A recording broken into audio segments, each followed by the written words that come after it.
O manual de um automóvel alerta sobre os cuidados em relação à pressão do ar no interior dos pneus. Recomenda-se que a pressão seja verificada com os pneus frios, à temperatura ambiente. Um motorista desatento a essa informação realizou uma viagem longa sobre o asfalto quente e, em seguida, verificou que a pressão P no interior dos pneus não era recomendada pelo fabricante.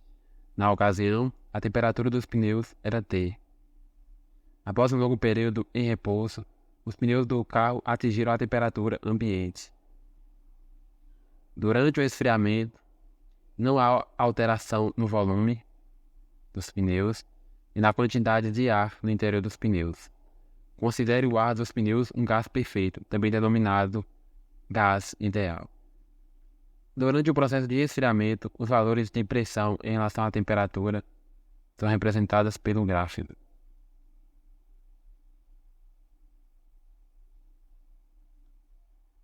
Para resolver essa questão, nós deveríamos lembrar da fórmula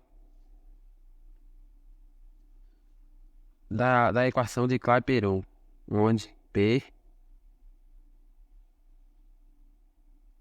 vezes V é igual a N vezes R vezes T.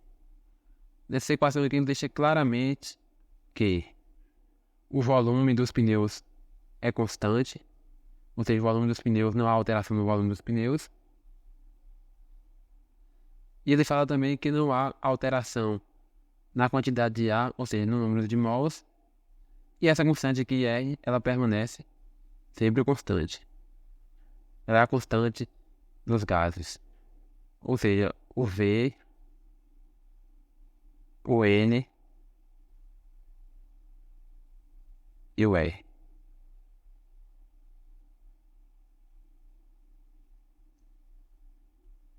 Então vai ficar só a pressão é igual à temperatura.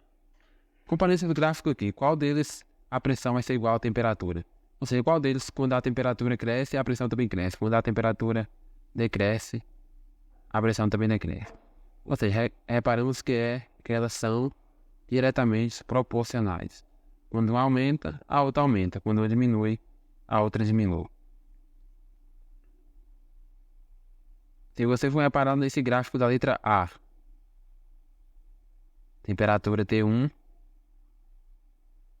aumenta, T1 aqui T permanece constante e a pressão varia. Ou seja, o da letra A não serve. A letra B, a pressão permanece constante. Quem varia é só a temperatura, também não serve.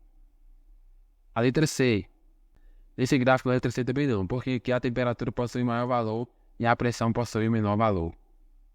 Agora já comparando esse ponto aqui, a pressão possui maior valor e a temperatura um menor valor, também não.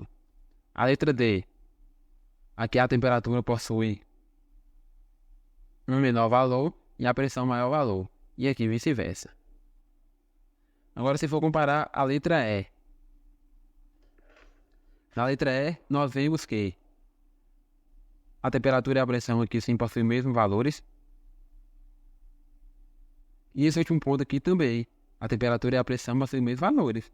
Ou seja, a temperatura pode estar no seu maior valor e a pressão também está no seu maior valor. Ou seja, quando uma cresce, a outra cresce. Ou seja, uma curva crescente. E quando uma decresce, a outra decresce. Ou seja, a resposta correta, letra E.